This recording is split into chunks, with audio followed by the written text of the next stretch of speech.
This is HighIntensityBusiness.com with Lawrence Neal, helping you achieve your health and fitness goals. Become a great personal trainer and build your high-intensity strength training business. Lawrence Neal here, and welcome back to HighIntensityBusiness.com. Today's guest is Jim Keane. Jim is the Director of Fun for ARX. He's Super Slow certified since 2013 and transitioned from a career as a trumpet player in pit orchestras for Broadway tours to a career training people in accordance with high-intensity training principles. Quite the transition there, Jim. As an outsider to the field and having trained people with a wide variety of gravity-based tools like Nautilus, MedX, Super Slow systems, barbells, etc., and more modern tools, he has a unique perspective on strength training and how it can be developed into a more highly valued and ubiquitous element of health and fitness in the 21st century. I'm a bit tongue-tied there. Welcome to the show, Jim. Thank you for having me. Appreciate you. No, you're welcome, and great to finally do this. Been excited to do this ever since I think I mentioned it to you at the Resistance Exercise Conference earlier this year. I made it quite clear to you, I think, on the final night that you were definitely one of my favorite humans at the conference. That was probably one of the only things that was clear that final night. There was a lot of lack of clarity that final night. Quite, yes. And I think I then went on one with you about, Jim, are you always this optimistic? Yeah, how much of this is a front versus total authenticity? And then you explained to me how you didn't think there was any other way to be, and there was no point in being, a moody, pessimistic person. And I found that very inspiring, actually. So I don't know if you recall that short conversation. Yeah, of course. And I just remember if there's a better way to be, I don't want to know about it. This one's working great. And so, that's just how I've sort of always been. And as I grew into adult, it became less of a Pollyanna rose-colored glasses sort of thing, and more of a very practical, efficient, effective sort of thing. Cool, I get that. So I wanted to just kick this one off by talking a bit about you and your background, because I find it very, very interesting and keen to learn a little bit more. So you studied playing the trumpet, which turned into a career for you. How did you decide to do that? What was the genesis for that? I grew up in a very musical family. Both my parents had gone to college for music. My mom was a double major in flute and piano and got her master's in flute performance. And then my dad was a trombone major. And then my grandfather on my mom's side, we would go over to his place in the suburbs of Chicago, where I grew up, go over to his place about once a week. And he started playing trumpet in 1927. So he was kind of OG through all the early jazz and swing era and hard bop and bebop and everything after that. And so I'd always end up listening to great old records every week that I would show up there. So then I get into band in elementary school and then into high school. And as kids, we always sort of gravitate towards the activities in which we get our validation. And so I was really naturally good at music. And so that's where I gravitated towards. And then through high school, I was like, I'm kind of good at this. Maybe I should just kind of make this a thing. So then I went to Indiana University for trumpet performance. And then right out of college, got a job with when Broadway shows close in New York City, they go on what's called their first national tours. And so I would be in the pit orchestra for those tours. And so that was age 22 through maybe 27 or 28. And so that was kind of how it all came to be. Is that a well-paid job, doing something like that? Yeah, it was super lucky. I don't know how it is over there, but in America, there's not a huge market for trumpet players, if you can believe it. And so most of the time, trumpet players are hustling and building they're teaching students and going around to different high schools and teaching. But I was one of just several hundred in the whole world, basically, who made a living doing nothing but playing trumpet. So I didn't teach. I didn't have any other responsibilities. It was just show up and play. And, it's in normal people numbers, it wasn't $1,500 a week. But I also had no expenses. So it was like I was just staying in hotels. So I had no car payments. I had no insurance. I had no rent. I had, so you can bank some good money. But it's not good money in the doctor sense, but in the trumpet sense, I was like King Solomon with robes and jewels and bedazzlement. So it was good. Very cool. Very cool. That's very interesting. What do you think you've learned during your time as a trumpet player that's been really valuable to you now? Any experiences that come to mind? Any skills you learned that you still use today? Yeah, the most important skill was, I guess, stage etiquette and like performance experience. So I played for 5 or 6 years. I was doing 8 performances, live performances per week. And so now whenever I do any public speaking or whenever I do a presentation for ARX or whenever I'm basically doing much of anything where I'm on the spot, I'm very comfortable in the spotlight. I've had over, and it's got to be thousands at this point, thousands of times where the light goes on in the pit, the lights go down in the house, and the conductor waves his arms, and it's got to be perfect. It's got to be like the cast album. It's got to be like the recording. And so there's a lot of pressure, but you have a different relationship to pressure the more time you spend underneath it. So it's become less of a bug and more of a feature. And now I carry that on into all my other activities later on in life. And it's a useful skill to have because as it's commonly said that public speaking is something that people fear worse than death. When you when you poll large groups of people, they say, how much do you fear death? Do you fear public speaking? And a larger proportion fear public speaking. And so that's the main thing I think I've taken. And then the other thing is just how your brain develops as a child. And in through your formative years, the right brain, left brain connections that are formed when you practice music. It's very, very much like learning a new language, but thousands of hours connecting the whole brain front to back, left to right in that activity equips you with the framework, with the tools, with the gray matter that can then be used to think in series, but also think laterally. And so when I'm coming up with analogies of how to explain ARX technology or analogies of just how to explain strength training in the first place, I'm able, I think in large part through my musical experience, I'm now able to make connections with things that seem disparate and unrelated, but in a certain context can be very well connected and can help make a lot of connections for other people, not just for me. So do you play other instruments as well? Do you sing as well? Or? No, I'm a pretty mean whistler, but it's mainly just the trumpet. And at this point, I'm a recovering trumpet player. So I still have them, haven't sold them or anything. But I get them out. I play Auld Lang Syne on the front porch at midnight. Every year. That's my grandfather used to have that tradition since 1955. Cool. He'd be out on the front porch every night, and whoever was in the house who could play an instrument would come join him, and we do a little fanfare, and then he'd play Auld Lang Syne in the key of F, and so and then some Dixieland tunes. And so he died in 2012, and so I've been carrying on that tradition. So I always have to have at least one trumpet on me at all times for New Year's. Do you find if you don't play it for so long that you just completely lose the skill? I mean, how often do you have to play it to retain the ability to play well? Oh man. Like if you think of a guitar, the strings, I should have played guitar or piano or something, because a guitarist could take 2 years off, come back to a guitar, strum it, and he'd have the same exact sound quality. Well, I get back after 2 or 3 days of not playing trumpet, and your lips, they change. They can increase in size, decrease in size based on swelling. There's all sorts of, your vibratory surface is very wonky if you get out of practice. So my mind knows exactly what to do. My fingers know exactly. I mean, it's only got 3 buttons. What could go wrong, But then you take a breath and you try to buzz into the mouthpiece, and it just sounds like dog shit. It's no good at all. And so that's why before I play in public for New Year's, I spend a week or two just firing it up again, mainly firing my face up again, not the trumpet or my mind.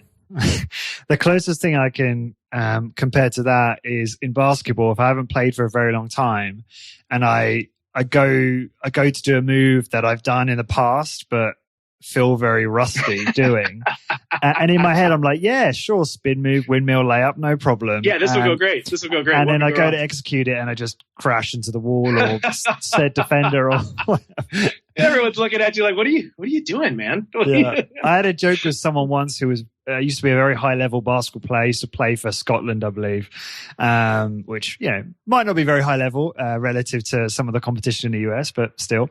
And he was after a 10-year career in the corporate world, he hadn't really looked after himself. He put on a lot of weight, and he would say the same thing. He'd say, I'd go to do this thing that he used to do really easily, and then I just fall over, just instantly face plant on the court. Exactly. I don't have it like I used to. Yeah.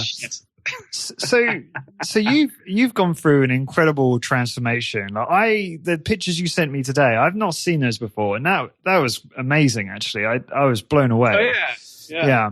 So let's talk about that for a second. So tell me how what kind of pushed you to actually. I'm always fascinated with people who are overweight and what triggers them to actually make the change, because so many people either do nothing or yo-yo, right? They'll lose weight, gain weight, lose weight. And I know plenty of people like that. And very few seem to actually make that transition and stick with it.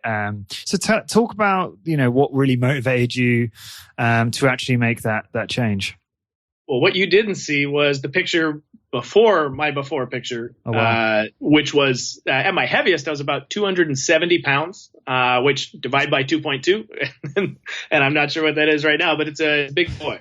And so the before picture you saw was the after picture in 2013. That skinny fat, sort of scrawny picture was a huge success. That was about 170. Oh no, pounds. I saw the picture when you were at your biggest, because you sent me a picture before that. Yeah. Good.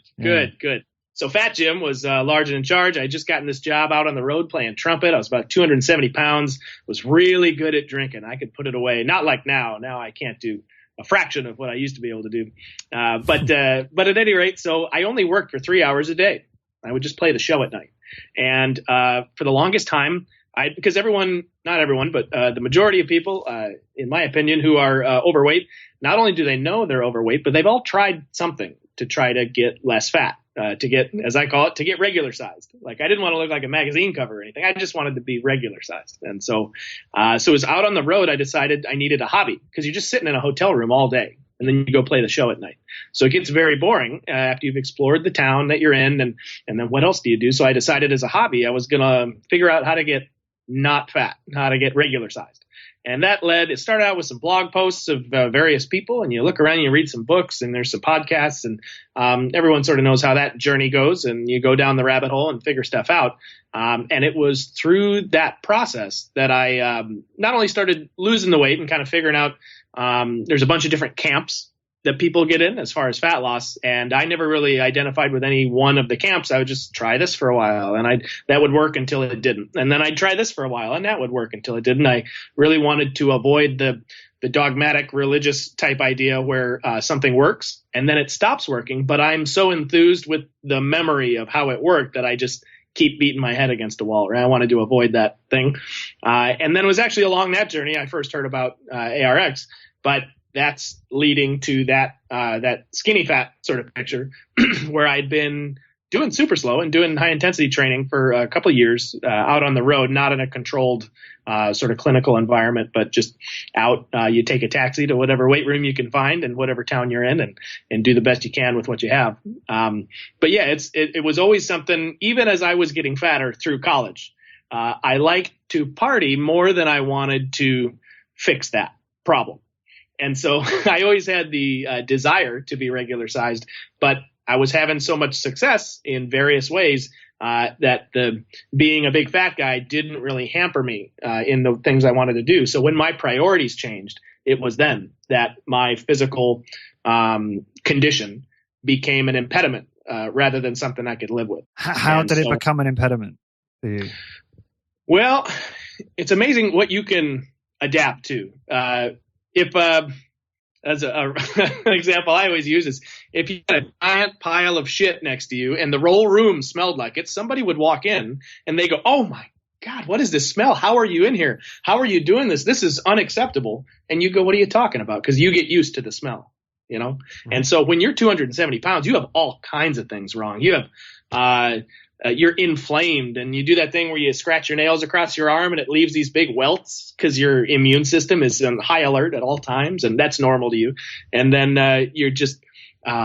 you're always snoring, and you have sleep apnea, and you're not getting deep sleep, but that's normal to you as well. You've adapted to that, and so forth and so on. And so it was my desire to start helping people, to start contributing in some way to society. I was suffering from prolonged adolescence. So as I kind of cured myself of that, I realized I wanted to start helping people.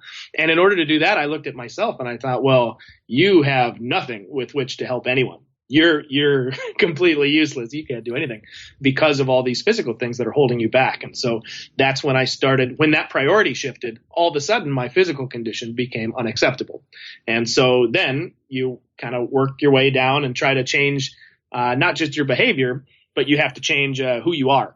So it's like a behavioral change will be temporary because after all, you are the type of guy who does all these other behaviors that lead to being 270 pounds.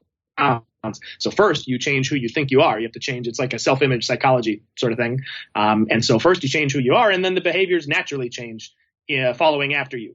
And it's not through willpower then that you eat different foods or go to sleep earlier or stop drinking so much. That's not through willpower. That's natural because after all, those are just things a guy like me does instead of me being a fat guy on the inside and then trying to change behavior on the outside with using willpower.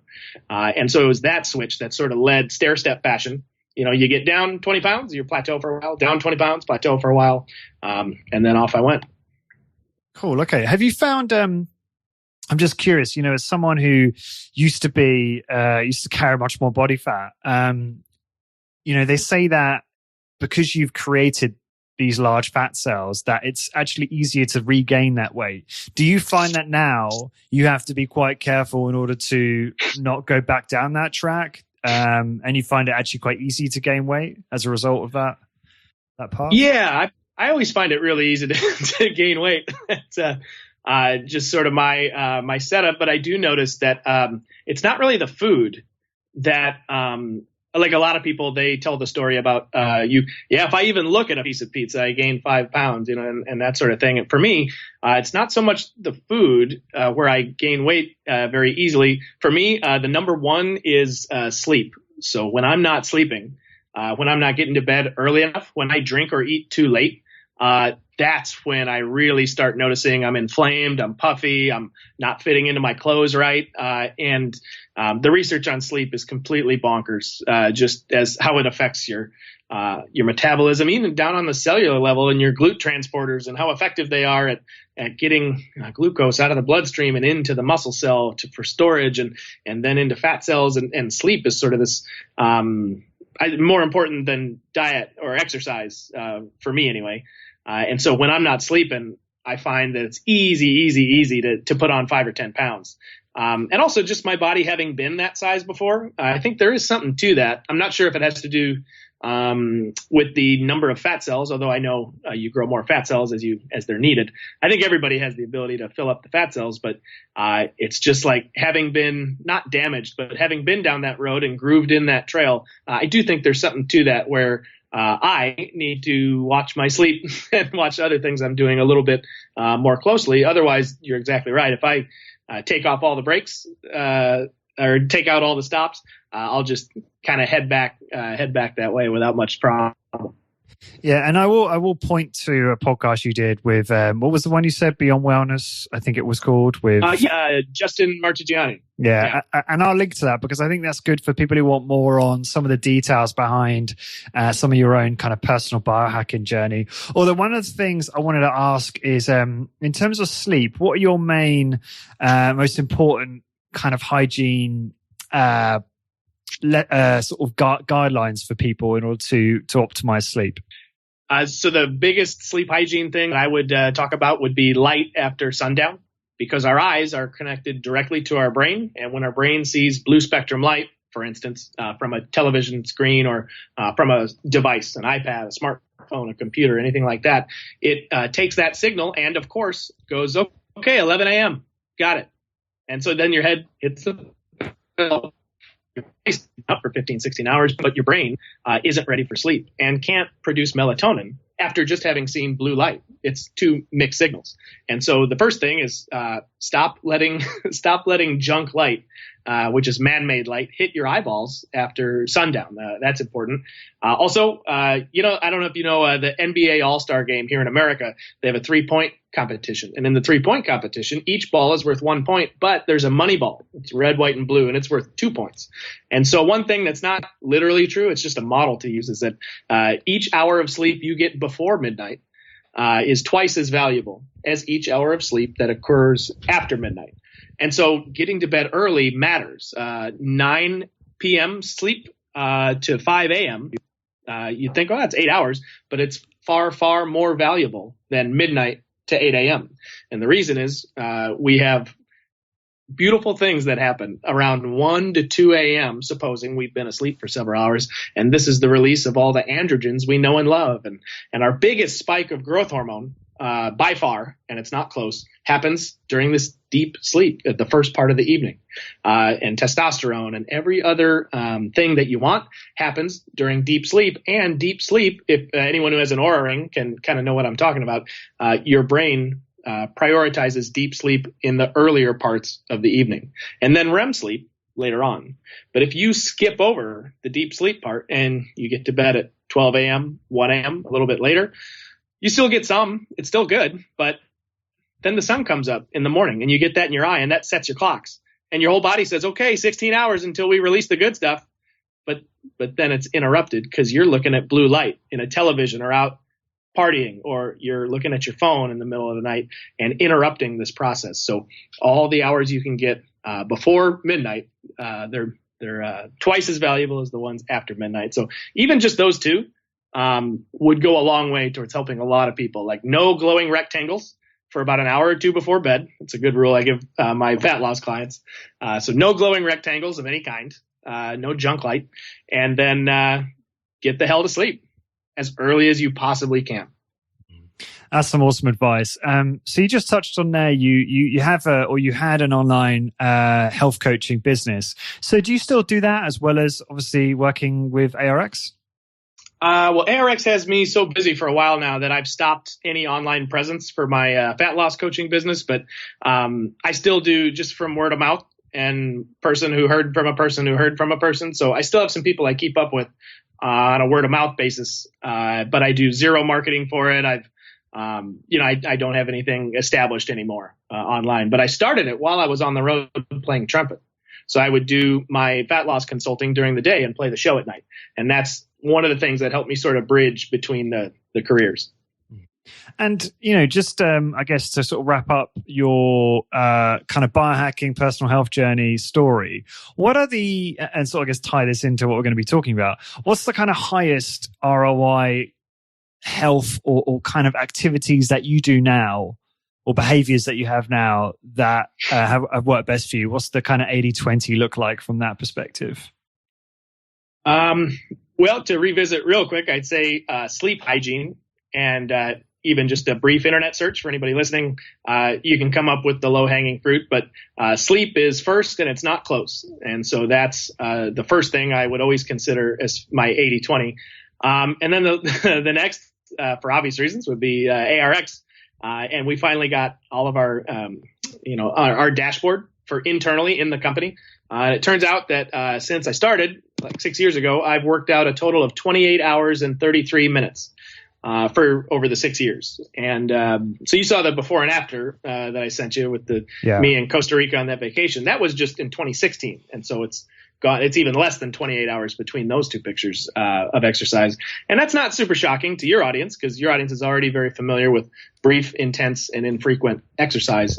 But the ability to maintain and build lean mass as you go about and live your busy life. And I work out probably 8 or 9 minutes every week. It's 2 workouts, each one taking around 4 or 5 minutes. And I can measure it all, and I keep getting stronger, and I do a DEX every 6 months. I'm slowly gaining. The ability to do that's a huge 80-20 because now I don't have to worry about that part of my life. It's all handled. So the sleep and those are huge. And then the third thing, probably my 80-20 is getting sunlight into my eyeball as quickly as I can in the morning. And there is a really impressive cascade of effects that occurs when you get that full spectrum sunlight in your eyeball through your optic nerve to your brain. And your brain has top-down control of the hormonal release of every gland in your body. And so it's like in Ocean's 11 when they all synchronize watches before the mission. That's what you're doing in the morning when you get, even if it's cloudy, just get outside, get daylight in your eyeballs. And that makes everything else function way more smoothly. And really, really, that's helped my sleep just more than you would imagine. It's like, how could that help sleep 15, 16 hours later? It sets the clock and normalizes your cortisol and melatonin alternating rhythm. And so those three things, it's like get the hell to bed in a pitch dark room without having looked at glowing rectangles for the last couple hours, do high intensity training, and then get some sunlight in your eyeball as soon as you can in the morning, if you can. I'd say those are my low-hanging fruit. Those are my big, like the mutual fund of biohacks that I do. And then plus steak and eggs, right? Oh, you're going to want steak and eggs. Then, of course, obviously bourbon for post-workout liver confusion. Everybody knows about that. I don't need to mention that to your audience. You guys are all hip on that already. So you told me about getting sunlight through the eyes at the conference. And obviously I'm familiar with that, but it's something that I haven't heard for a while, and it's something that I've been thinking about quite a lot recently. Getting outside and making sure I'm getting as much sunlight as possible, and certainly trying to kind of kickstart that in the morning. Now, this is a stupid question, but you obviously don't look directly at the sun. So, is it that you just get outside and just move about and look at the sky, or do you just sort of look slightly off the sun? Like, is there a protocol for this, or anything you would advise? Sure. Well, first, one thing you might want to link in the show notes, or people listening can just Google it as well. There's a guy named ARX Ferguson, with whom I'm sure you're familiar, and for obvious reasons. And he had one of his articles that was really great that I've been linking people to for years. Is it's called something like "How AM Sunlight Can Help Your Sleep," or it's something like that. But it's if you go to Ferguson's website, he's a great guy, by the way. He's salt of the earth. So that has a great explanation of the hormonal cascade that occurs and how the pineal gland works. But the way I do it, if you catch the sunrise in the first 30 minutes that it's risen, you can actually kind of squint and look at it. And that's colloquially known as sun gazing, and people have been doing it for millennia. But after it gets a certain number of degrees above the horizon, you're going to your point, stop looking at the sun. And so I just get my face and as much of my body as I can in the sun. And I know this won't be possible for a lot of people, but I just look beneath it and off to the sides as close as I can without it causing any squinting or pain or anything like that. And I can just have my coffee out there in the sun or whatever it is I do in the morning. And even 10 or 20 minutes is great. And you could do some breathing exercises. You could make a list of wins that you've had in your life the day before, the week before, things for which you're grateful, things you appreciate. You could just any number of things. But the idea is get those photons into your eyeball. And your eyeball has, catcher's mitts for light, for lack of a better term. And your eyeball has DHA in it. And DHA, as you may or may not know, is one of the only lipids that can take photons and turn them into a DC electric current that travels back through the optic nerve into your brain. And so literally you're transmuting photons, which have no mass, into a DC electric current. And this voltage hits your brain with information and with energy. And so that's the operative thing, is just get that light into the old eyeballs. Very cool. So I want to talk. Oh yeah, just on Alex Ferguson. I will. Alex Ferguson. I'm thinking of. He's been called worse. Legendary Manchester United manager. Yeah. So I will add. Obviously, I know Alex quite well. We've done a number of podcasts. I think I have one podcast together actually. But he's got a great website. I'll link to the blog post you mentioned. One thing I love about Alex is how he absolutely crushed the SIL-FIT competition. I think one of the early paleo effects. The real fit back there. Yeah. Right. Yeah. Sorry. Real fit, not SIL-FIT. And he'd only been doing like Big 5, I think, or Big 3 once a week. And it was just an awesome testimonial for high intensity strength training, because he was pitted up against, people like Ben Greenfield and people who are pretty, genetic specimens. I mean, Alex is a bit of a genetic specimen, I will say. I mean, he's a former professional rugby player and what have you, rower as well. I think professional rugby player, I want to say. But I just thought that was a great testimonial all the same. Absolutely. And he's, like you mentioned, he's a genetic beast lobster. He's got muscles in places I don't even have places.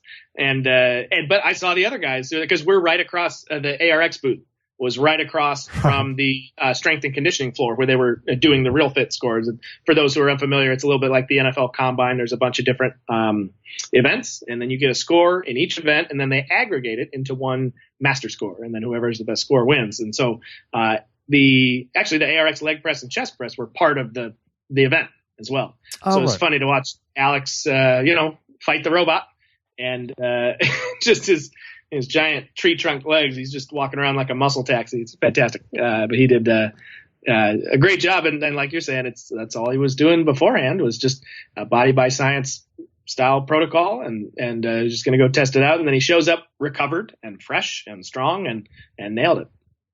So tell me, how did you get into high intensity training? I'm always curious to find out how people come across HIIT, because does seem to still be a relatively small community relative to the health and fitness industry. So it's always interesting to me how people come across the materials and then actually get sucked in. So tell me, how did you first come across high intensity training? I was right at the beginning of my journey on how to get regular sized. And so I was actually in 2008, and I was in a Barnes & Noble, and I was just looking through the health and fitness section, just like walking around. I saw the cover for L. Darden had a book, The New High Intensity Training. I think it just come out, was on the shelves. And so I picked that up, and I was reading through it, and I read it cover to cover, and I thought, well, this makes a lot of sense. And then I thought, this Arthur Jones guy they're talking about, he's super interesting. I'm going to Google him and see what comes up.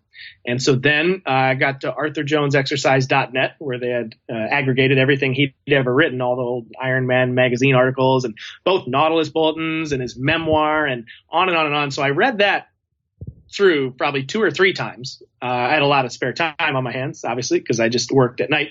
And so that was sort of my introduction to high intensity training. And the whole time I'm reading it, I'm just thinking, how come I've never heard of this? How come nobody knows about this? I was mystified that all this stuff made such sense and that everybody persists in doing things that are counterproductive in light of this information. So that was my first aha moment. Like, I have something here. There's something really valuable here that nobody knows about. And so whenever I run into stuff like that, I kind of pay attention. And so that then led me to all of Mentzer's books and other of Darden's books, and Drew Bay's writings were very influential. And it was right around that time there in 2009 then that Doug McGuff came out with Body by Science. And so that was like a good sort of medical / research underpinning for the stuff I had already been learning. And so slowly kind of building out this framework of an idea that had been fleshed out in the research. It had been fleshed out in practice, and yet here people were going to big box gyms, hanging out on treadmills and messing around in weight rooms and just doing things that were either outright dangerous or were not dangerous, but just kind of ineffective. And there's no way to track progress, and everything's wrong. So that was that is how I kind of came into the high intensity training world. Awesome. And then you, somewhere along the way, you went and worked for Citywide Superstore. So do you want to talk about that a little bit? Yeah, absolutely. So my first sort of training was in 2011 in the spring. I went down to Orlando to hang out with Drew Bay for a few weeks. He was doing his instructor workshop, which was his take on the super slow certification. I did that and kind of got my foundations there. And then in 2013, when I came off the road and landed back in Chicago, I got linked up with Citywide Super Slow with Keith and Denise, and Teresa and the guys, and they were fantastic. And I started there in 2013 and got certified in-house there as well, like kind of officially Super Slow certified. And so those experiences. And then later getting hooked in with ARX, because when I came off the road, one of the things that I endeavored to do is I took a big chunk of road money and got the original Omni. So if people probably are familiar with the gray beams, it's basically just a winch with the yellow remote and a computer. And so I got that, and I put it with that background from Drew and from Keith and Denise, and Teresa, and the citywide folks, and a little bit of experience training people for several months with the Med-X equipment, a full line in a beautiful space in the north side of Chicago. And so I had that weight gravity world experience, but I also live in 2 blocks north of Wrigley Field in Chicago. I had this little garden apartment, half underground, half above ground. So my window that was face height was the sidewalk, and had some windows there. And so instead of a couch, I had the Omni on an area rug in my little shitty 1-bedroom apartment in Chicago. And I would charge people $20 cash to come to my apartment and use the Omni. And bless their hearts, they followed a guy with a mustache down into his basement apartment to see some machines. I really appreciate the trust. Yeah, it was a high risk maneuver, but it paid off. And so I would have those two things to compare to. And of course, even as rudimentary as it was, that the ARX machine sort of solved all the problems, because super slow solves a lot of the problems from the weight room that most people are suffering from, the injury risk and the inefficiency, and et cetera, et cetera. And so the ARX kind of solved all my super slow problems. So my problems when I was training super slow was things you hear all the time. Like when I was training ARX, I didn't have a manila folder with a chart. I didn't have to scribble on a chart. I didn't have to guess what weight to use for someone for the next thing. And I didn't have a stopwatch or a trip counter. I didn't have to count backwards from 10. I didn't have to set a whole bunch of machines up before the workout started and weight stacks and do seat backs and seat bottoms and get everything all ready. And, you forgot your clipboard at the last time. You got to keep it with you. And then, they're starting the next thing. Oh, they're going too fast. I have to count backwards from 10 again. I have to coach this turnaround. They're going to explode out of the turnaround because they're fatiguing. And so I need to coach the speed. And so now I don't need to do any of that. And it's all sort of done. But it was only through each step was vital to me appreciating the step I was on. So had I not messed around in weight rooms for years in high school, but then mostly when I was on the road and trying out high intensity training, I would never have appreciated the value of the super slow thing. It solved all those problems I had. And it was only because of that experience with super slow, getting certified and training people with gravity based tools, that I realized what the ARX thing was all about and what advantages that held. So that was sort of my progression. And then into 2014, I was training people with ARX exclusively, and Mark Alexander at that point in the spring of 2014 established with Mike Polano and I, he set us up with a ARX showroom in Chicago. And then we had the two latest greatest machines, the Omni and the Alpha, and my original Omni got to hang out, and all my clients went to the showroom, but I still have it and actually still use it in Austin. It's in a side spare room, and just for nostalgia and sentimental reasons, I still use it. But that was sort of my path. Cool. I absolutely love the fact that ARX has been founded by people that actually really understand high intensity training as much as anyone else. Mark Alexander, obviously has a vast background in that, yourself being super slow certified. I'm just very pleased that what I see or understand as being probably the leading technology in strength training right now is being led by people like you guys. And obviously, I don't want to exclude Mike. Mike also has a very good. He's all right. I mean, he's okay, I guess. I don't want to tell any tales out of school or anything. He's all right. Yeah. And obviously the other guys I didn't mention. I know Jason, actually, Jason got a background in here as well? Or I can't remember. He might have told me before. No, he has a background mostly in tequila. No. He's not from the fitness sort of world. He kind of came at it from a biohacking perspective. Yeah. He was a Bulletproof fan in 2013, 2014, and then kind of got hooked in with us and saw ARX, and he's like, well, how come this isn't just everywhere? Let me help you guys. And so he had a lot of business experience that he surmised, and he was right, that he can bring to ARX. And so we slowly got to know him and kind of incorporated him, and now he's been doing great things for the operational side of the business for quite some time. I wanted to ask you about some of the things at the conference quickly. And, I can obviously very much attest to what you said about your skills on the stage. Your presentation was fantastic and just hilarious, just so funny, and just really tongue in cheek. And at the end of their presentation, for those listening who didn't attend Rec, Jim just said, "Let's get weird," and everyone's like, "What?" And then they walked over to the ARX machine to do some demos. And then we did. And then we got real weird. But it was really, I just thought it was really entertaining. But I was told that at the end of, the final evening when we had the awards and obviously everyone was partying, you decided to take that party over to ARX. And I understand you put both Luke and James Fisher through their paces. So I'm curious. I know I've spoken to James Fisher, and he's left a nice review in the membership on what his thoughts are about ARX, which I don't know if you've seen that, Jim, but it's largely largely positive.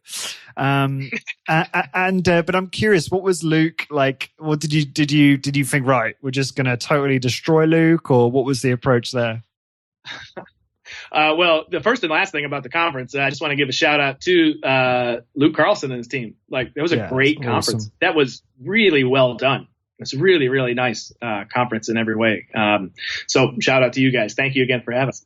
I during that party, I had realized that in the midst of everything, I was like, shit. We're supposed to have Luke try the machine at some point this weekend. I think that was kind of a big priority. And he still hadn't tried it.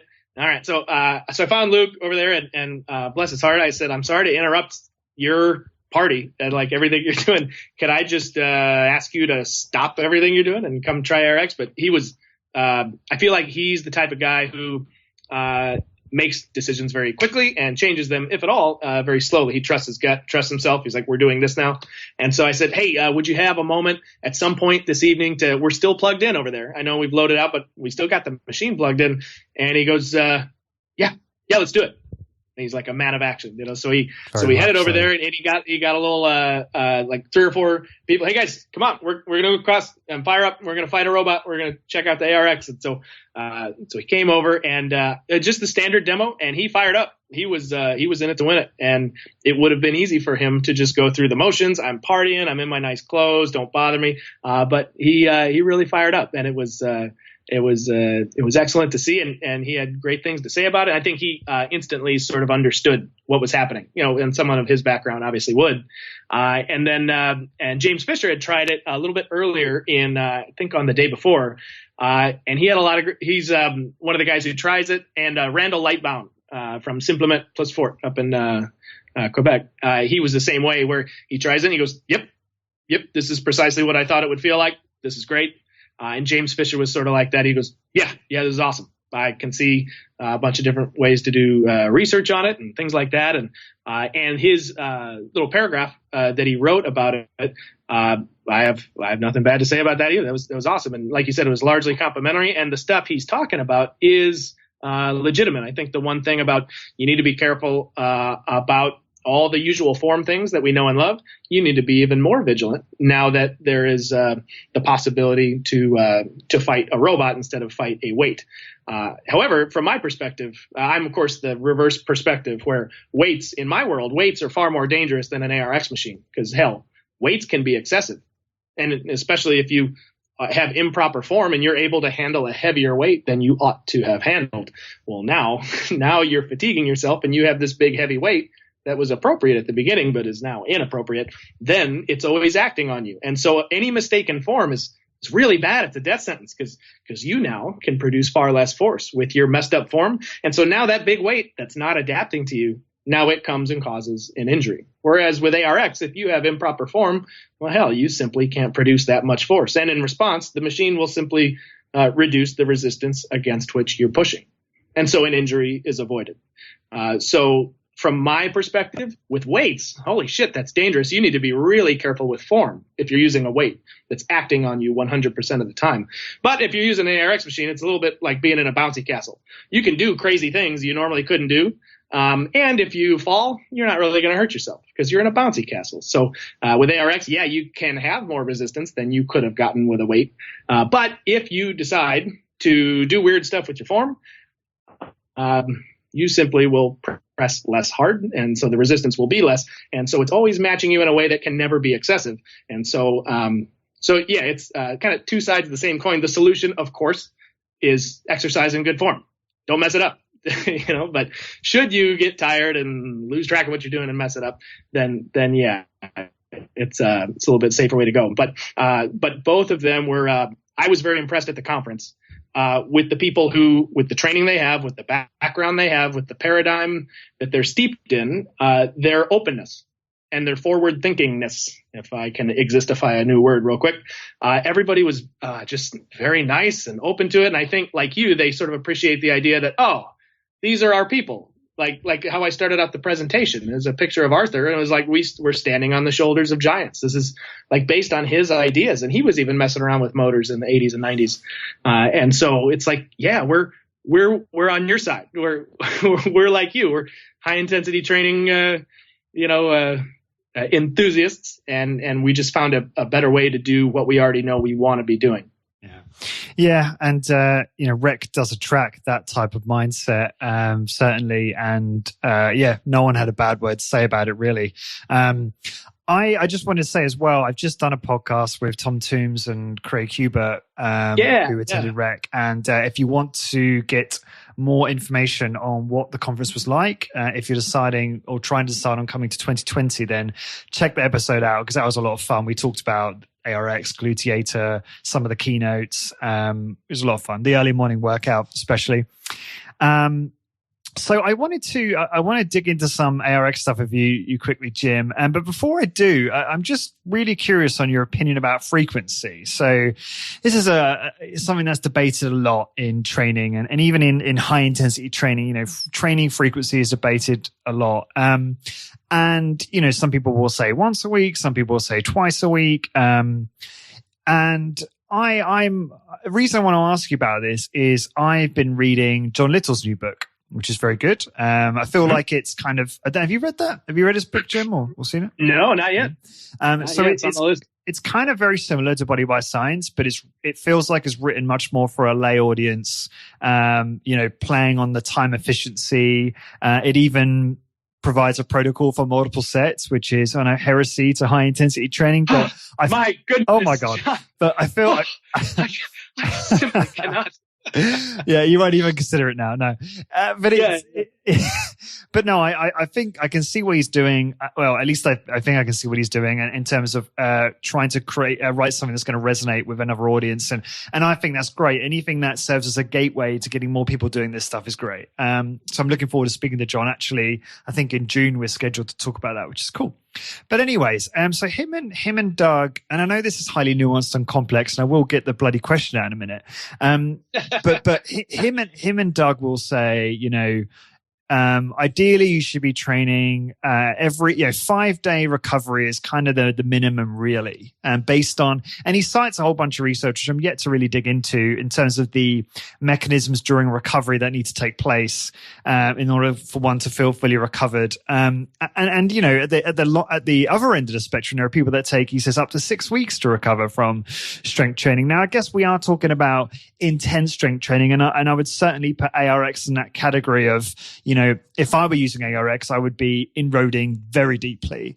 And then on the other side of the equation, you've got, people like Fisher and other people who are advocates of twice a week. And I'm kind of thinking, well, if you're training with a lot of intensity, I'm not sure if you can actually recover that well, if there's any point. So just very curious on how you feel about frequency. So with ARX software, we have a lot more granular insight into what you mean when you say recovered. Because some people, it takes 6 weeks to recover. Well, what do you mean recovered? Recover how? Do you mean your top end strength? Or are you talking about how much work you could do in the 2 minutes? Do you mean, what are you talking about? And how do you know? And so, for instance, just in my experience with ARX, in 2015, I was like, let's try Mentzer's idea, the consolidation routine. Let's see if that's actually legit. So every 21 days, I would do 3 different things, 4 big reps. and my numbers were incredible. I would show up 21 days later and exceed my previous eccentric maxes and output, how much work has been done in the, I know you physics nerds, it's not technically work because no distance has been traveled, but you know what I mean, how much cumulative output has been produced. And so that would all go up by leaps and bounds every time. So I was getting so strong and so capable. And I went back for my DEXA scan after a full year of this and had gained 0.8 pounds of lean mass. And so, okay, recovered. Yeah, I was recovered, but for what purpose? So a lot of people with the 6-week thing, okay, I could see you being stronger 6 weeks later. Are you trying to be strong? Are you also trying to gain lean mass? Because if you are, you might need, and this is what sort of has been discovered along our path, like you might need a little higher frequency for that purpose. So that's on the low end of frequency. That's what I found. You can get real strong and then also not gain any muscle. Congrats. But then on the other hand, I've experienced so I was so angry at the results from that year of my life where I worked out every third week and I was like the strongest kind of non-muscle gaining guy on the block. But then I thought, well, how would a meathead use ARX? Just the broiest of bros. How would he do it? So then I started doing 3 or 4 times per week of ARX, and I did it as a split, so I didn't grind myself into the ground. But what I found was all of my maxes were down about 20 or 30% from my historic highs, from my PRs, and I gained muscle pretty rapidly. So I did the bodybuilder powerlifter teeter-totter, where I got weaker and gained more muscle in the process, whereas previously I'd gotten stronger without gaining any muscle in the process. And so if I'm trying to get strong, which a lot of people legitimately are, they don't care. They don't give a shit how much muscle they have. They just want to get strong. And so for that purpose, very little is required of a potent dose of the active ingredient of mechanical tension. I've had clients just on the alpha, leg press, chest press, row, 2 minutes of each, once every 14 days. And, 3 months later, they're playing with their grandkids again, and they're riding horses again, and they're gardening for 4 hours without having to take a nap. And it's like changed their life. And they don't give a shit about muscle gain, right? But I don't like to garden. I don't have any grandkids, and I don't take naps. And so my only problem really is that I can still fit through doorways, So I just want to have the DEXA scan move in the right direction. And so for me, I let the data guide my frequency. And I know a lot of people don't have this option, but if I show up to my ARX workout, sometimes it's okay when my numbers are less than previously because of this experience I had where I would get weaker than my personal best while the DEXA scans started moving in the right direction. So it's like, well, what the hell, man? And the answer is, well, for what purpose? So then it's often not answered. It's like, I say this much recovery is necessary. Well, I say this much is necessary. And obviously compared to what? And for what purpose? And so different strokes for different folks. For me, I'm more than happy to do twice per week and negative only just for a while. And that's just how I roll. And then other people can do the bro version, like International Chest Day on Monday, biceps and triceps on Tuesday. If you have easy access to an ARX machine, you could do something like that and be successful. And so those are just the kind of the endpoints, just to give you some context. Those are the endpoints of frequency that I have seen be successful for different purposes. And seemingly with ARX, nobody doesn't get stronger just because of the mechanical tension aspect of it. But it is possible to get really strong without gaining any muscle, and it is possible to gain muscle while you get weaker in the data, and you can prove that you're getting weaker. So what do you want? At a certain point, you want to be strong, you want to be big, you want to be both. There's a way to do it happy medium, but it's without answering the question of for what purpose, you don't know, and you have no basis for determining a frequency. Okay, so let me ask a follow-up question to that. So I've got 2 questions. So if you were just obsessed with maximum hypertrophy, and I know, again, so many caveats to throw in here. We know how much hypertrophy is negatively regulated and how genetics will pretty much determine everything. Sure. But, all that aside, what would be optimal dosage? What's the data shown for you guys, for the majority of people? Because I know it will differ, and it's all on a continuum, isn't it? So, yeah, I'd say probably twice per week seems like the winner in the clubhouse right now. And there's still a lot of research to be done. It'll never end, but twice per week seems like it strikes a good balance. 3 times per week, I noticed that psychologically people lose their desire to continue. You're like dreading your next workout because you're still recovering from the previous. And so the twice per week, and also the psychology of someone who's trying to maximize hypertrophy is very different than a normal person's psychology. So someone, the twice per week might be a little arduous for most people. And they're like, well, can I get most of these benefits just from once? And you go, yeah, you can. So get out of here. Just come back to once per week. Set it and forget it. It's your 80-20. You're doing great. But the type of person who would want to maximize hypertrophy in the first place is also the type of person who would want to hit it super hard twice per week and do 1 day of like the big compound movements and then 1 day of biceps, triceps, shoulders, lats, kind of the mirror muscles. And so that's the split that we see being best. And shock, horror, we see 1 regular old set, both directions. So what previously would have been called hyper reps. We just call them reps. So you do 1 set of those. And then I throw in just a set of negative only. Just maximize that mechanical tension, maximize the eccentric muscle damage, and then off you go. So 2 sets of each thing, and typically be 3 or 4 movements, and you just do 2 cycles of it, with the second one being the negative only. Something like that, and there's variables, but something like that seems to be the best way forward. And then again, if you're going to make the investment of time to go do the hypertrophy routine, you better be sure it's working, and not with your sets and reps and time under load, and not with ARX data. If you have access to an ARX machine, with third-party data, body composition data. And there's a lot of, the gold standard being DEXA scan. But if you don't have access to a DEXA scan machine, you can choose something that is less accurate so long as it's precise, so long as it's quote unquote wrong to the same degree each time. And you can have a basis for tracking progress. If you're not doing that, then you shouldn't even be doing this whole experiment to begin with. So unless you're prepared to measure and know at the end what happened, forget about it. So I'd say as long as you're measuring, check it out and see what works. But that like twice per week frequency seems the best for that.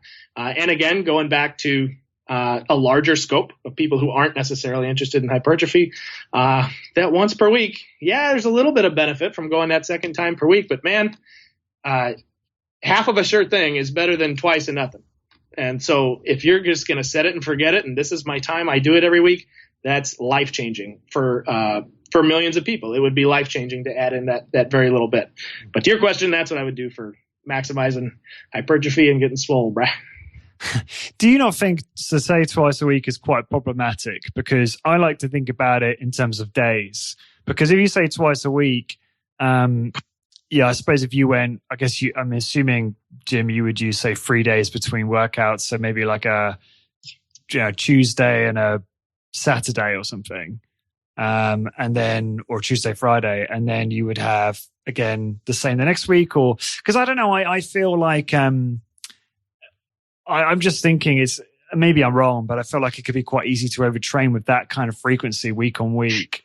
Again, I guess overtraining being a process, not an event. So if you would do that too long, I would be concerned about that. Rather, I mean, for me personally, at the moment, I'm sort of training every 4 or 5, every 5 days or so, and that's, I guess, more from it suits my lifestyle and my schedule, but it's also, I actually believe that I don't think any more than that would be beneficial. Is my opinion. But do you not think it's better to look at this in terms of days, or do you think no, you know what, twice a week actually is fine and we don't see people overtraining? Like, what's your take on that? This is a thing I've run into since I started using ARX in 2013, 2014. Imagine an astronaut takes his helmet off and he's on the moon, and everyone goes, "Oh shit, man, you can't breathe. There's no atmosphere here. Don't take your helmet off." And he takes it off, and it turns out he can breathe just fine, and no one knew it. And just like, oh yeah, turns out we're fine. We can breathe on the moon. Right. Or another example is driving 20 miles an hour in a 70 mile an hour zone. It's safer to have your helmet on. Yeah, it's safer to go 20 than 70. But it's the expressway, man. It's 70 miles an hour. We have built in a margin of safety that sometimes can be excessive. And I know that's weird to say because you want the safest possible thing, right? But the safest possible thing is not to get out of bed in the morning. The safest possible thing is not to drive in the first place. But so there's always a balance. There's always an agreement. We're always having this negotiation with life. And so a lot of times, whether it's, really, is there that much we can do with 2 sets that can't be accomplished with 1? And you think, well, cool, that's one perspective. The other perspective is it takes me another 45 seconds to just throw in another set of negative only chest press. Is that really going to mess my life up that much?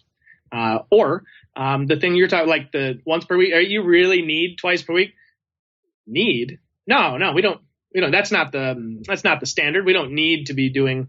If it was need, we'd probably just do this once a month to not lose muscle as we age, and off we go living our lives. But there's other stuff like, do we need a car that goes 240 miles an hour? Well, no.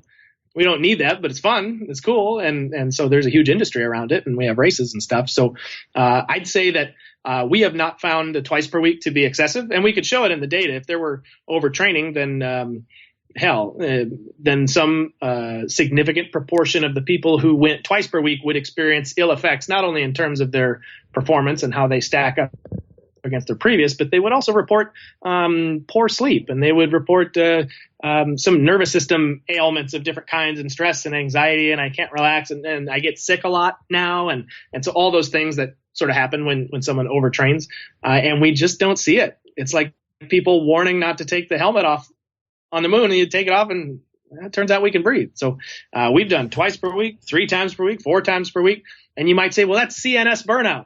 But what you realize is with ARX, it's adaptive. So people aren't, if you go 4 times per week, then psychologically you're not really going blood and guts, Mike Mentzer siege mentality all 4 of those times. And that's okay. You naturally regulate yourself.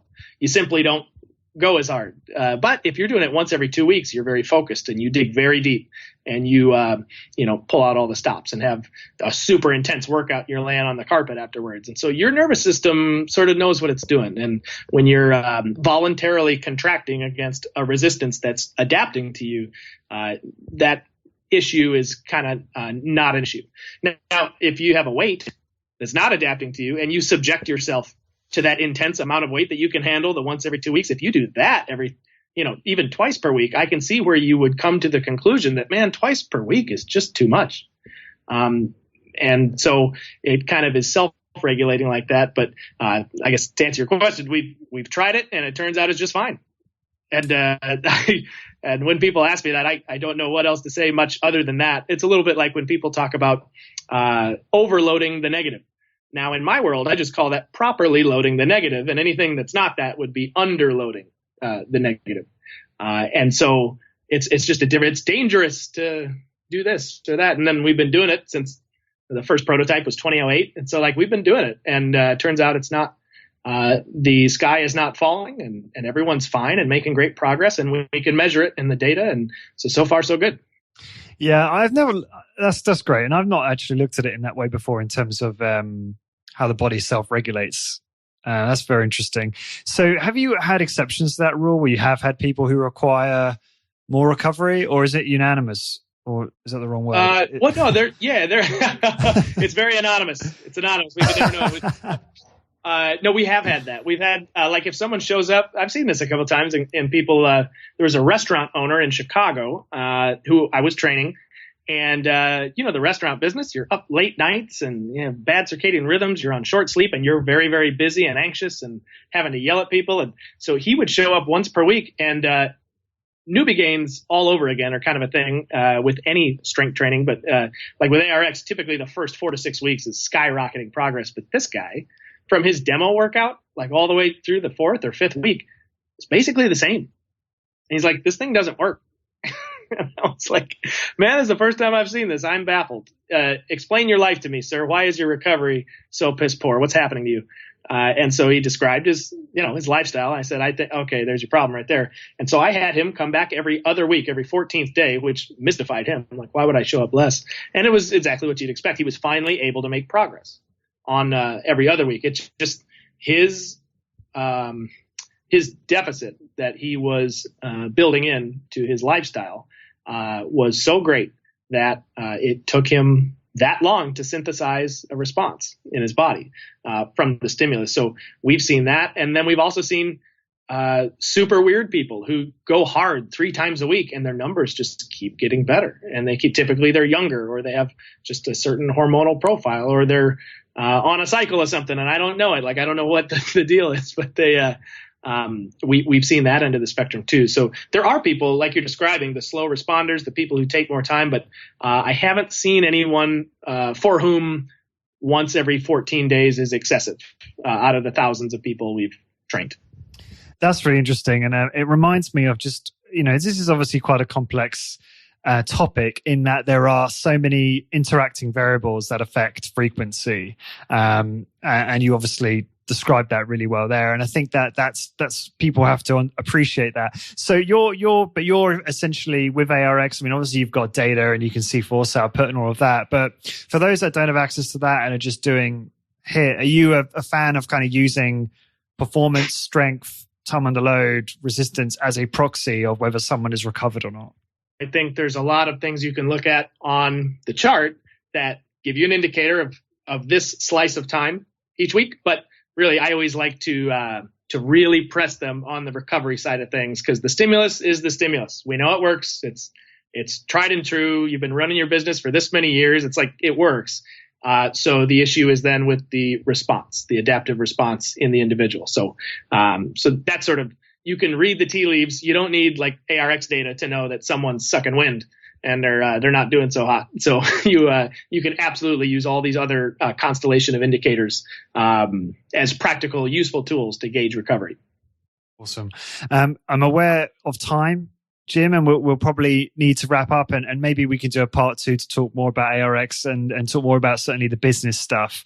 But this was really fun, just in terms of learning a little bit more about you, talking about your how you came across HIIT and how it inspired you, and then just really find it interesting talking about frequency, because I think it's always of interest to people and how they could dial that in. And certainly talking about it from an ARX perspective is really cool. So what's the best way for people to find out more about you? So I don't really have any sort of personal online presence outside of the Travis County District Attorney's Office.